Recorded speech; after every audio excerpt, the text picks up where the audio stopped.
Doctor Shiv Garg YouTube study channel पर सभी दर्शकों का हार्दिक स्वागत। प्रिय दर्शकों, आज के इस वीडियो में विशेषण के अन्य भेद, विशेष्य, प्रविशेषण और क्रिया विशेषण का उदाहरण सहित अध्ययन करते हैं। तो जानते हैं सबसे पहले कि विशेष्य किसे कहते हैं। विशेष्य जिस संज्ञा और सर्वनाम शब्द की विशेषता बताई जाती है, वही संज्ञा और सर्वनामवाची शब्द विशेष्य कहलाता है। जैसे यह लाल कमीज है। इस वाक्य में कमीज संज्ञा शब्द है और लाल उसकी विशेषता को बता रहा है, अतः लाल शब्द विशेषण हुआ और संज्ञावाची कमीज शब्द जिसकी विशेषता बताई जा रही है वो ही विशेष्य कहलाएगी। अब कुछ उदाहरणों के माध्यम से विशेषण और विशेष्य को समझते हैं। वह अच्छा छात्र है। बाहर तेज हवा चल रही है। सभी आदमियों ने पढ़ा। यह घर है। इन सभी वाक्यों में विशेषण और विशेष्य इस प्रकार हैं। प्रथम वाक्य में छात्र संज्ञा शब्द है और उसकी विशेषता को बताने वाला अच्छा शब्द विशेषण है। यहाँ विशेषणवाची अच्छा शब्द छात्र की ही विशेषता को बता रहा है, अतः संज्ञावाची छात्र शब्द ही विशेष्य हुआ। द्वितीय वाक्य में हवा संज्ञा शब्द है, तेज उसकी विशेषता है, अतः यह विशेषण शब्द हुआ और तेज शब्द हवा की ही विशेषता को बताने के कारण यहाँ हवा शब्द विशेष्य कहलाया। तृतीय वाक्य में आदमियों यह संज्ञा शब्द है और उसकी विशेषता को बताने वाला सभी शब्द हैं। यहाँ सभी शब्द आदमियों की ही विशेषता को बता रहा है, अतः आदमियों शब्द ही विशेष्य कहलाया। यह घर है। इस वाक्य में घर संज्ञावाची शब्द है और उसकी विशेषता को बताने वाला यह शब्द विशेषण है और विशेषण घर की ही विशेषता को बताने के कारण घर शब्द विशेष्य कहलाएगा।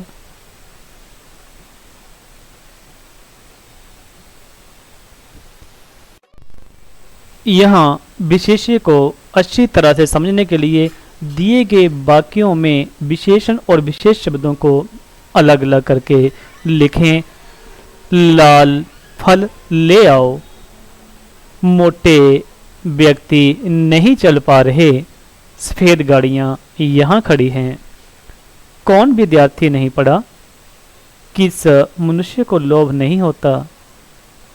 यहाँ आप प्रत्येक वाक्य में से संज्ञा शब्द को अलग करके लिखें, विशेषण शब्द को अलग करके लिखें और विशेष्यवाची शब्दों को अलग अलग करके लिखें।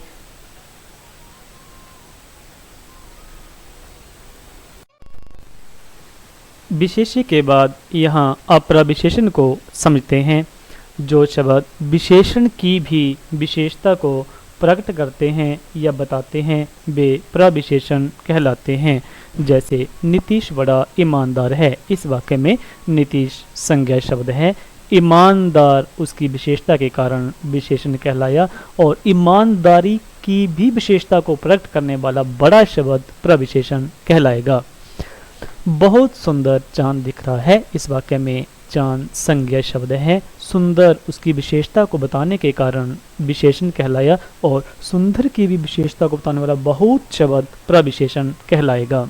नरेंद्र मोदी बड़े महान नेता हैं। नेता यहाँ पे संज्ञा शब्द है और उसकी विशेषता को बताने वाला महान शब्द विशेषण कहलाएगा और महान विशेषण की विशेषता को बताने वाले बड़े शब्द यहाँ पे प्रविशेषण कहलाएगा। सुरेश अत्यंत बुद्धिमान है। इस वाक्य में आप संज्ञा शब्द, विशेषण शब्द और प्रविशेषण को अलग अलग करके लिखें।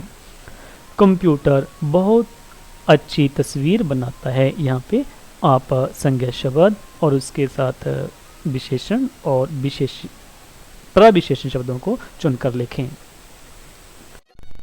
अब प्रविशेषण के बाद क्रिया विशेषण को जानते हैं। जो विशेषण क्रिया की विशेषता को प्रकट करते हैं वे क्रिया विशेषण कहलाते हैं। जैसे गौरव धीरे धीरे पढ़ता है। इस वाक्य में पढ़ना शब्द से काम के होने का ज्ञान हो रहा है, अतः पढ़ता शब्द क्रिया शब्द हुआ। परंतु उस पढ़ने की विशेषता को बताने वाला धीरे धीरे, वो पढ़ने का काम कैसे करता है? धीरे धीरे, इसलिए धीरे धीरे शब्द क्रिया की विशेषता को बताने के कारण क्रिया विशेषण कहलाएगा। राजेश कम खाता है। इस वाक्य में खाता शब्द से काम के होने का ज्ञान हो रहा है, अतः खाता शब्द क्रिया कहलाएगा। परंतु खाने की विशेषता को बताने वाला कम शब्द यहाँ पे क्रिया विशेषण कहलाएगा। और तीसरे वाक्य में बिक्की बहुत बोलता है। यहाँ पे बोलना शब्द से काम के होने का ज्ञान हो रहा है, अतः बोलता शब्द क्रिया कहलाएगा। परंतु उसकी बोलने की विशेषता क्या है कि वह बहुत बोलता है, इसलिए बहुत शब्द क्रिया की विशेषता होने के कारण क्रिया विशेषण कहलाएगा। वह बोलते बोलते सो गया। इस वाक्य में आप क्रिया पद को चुनें और बताएं कि क्रिया की विशेषता बताने वाला कौन सा शब्द है और जो यहाँ पे क्रिया विशेषण कहलाएगा। उसी प्रकार निखिल रोते रोते हंस पड़ा, इसमें बताएं कि किस काम से या किस शब्द से काम के होने का ज्ञान हो रहा है और उस काम की कौन सी विशेषता है जो यहाँ पे क्रिया विशेषण कहलाएगी। अब एक कहानी के माध्यम से क्रिया विशेषण, विशेष्य और प्रविशेषण को आप चुनकर लिखें। कहानी है, एक बार एक प्यासा कौवा था। वह अत्यंत ठंडे पानी की तलाश में यहाँ वहाँ धीरे धीरे घूम रहा था। अंत में एक अत्यधिक हरे उद्यान में पहुंचा। वहां उसे छोटे घड़े में शीतल जल मिला, परंतु लाल घड़े में पानी बहुत नीचे था, जहां उसकी चोंच नहीं पहुंच पा रही थी। अतः उसने आसपास पड़े छोटे बड़े पत्थर घड़े में डाले। पानी धीरे धीरे ऊपर आ गया। उसने पानी को धीरे धीरे पी लिया और अपना पेट ऊपर तक भर लिया। अब वह लहराते हुए उड़ने लगा। कौवा बड़ा प्रसन्न था और मधुर मधुर गीत गा रहा था। इस कहानी में प्रयोग किए गए क्रिया विशेषण पदों को चुनें, विशेष शब्दों को अलग करके लिखें और साथ ही प्रविशेषण शब्दों को भी अलग अलग करके लिखें।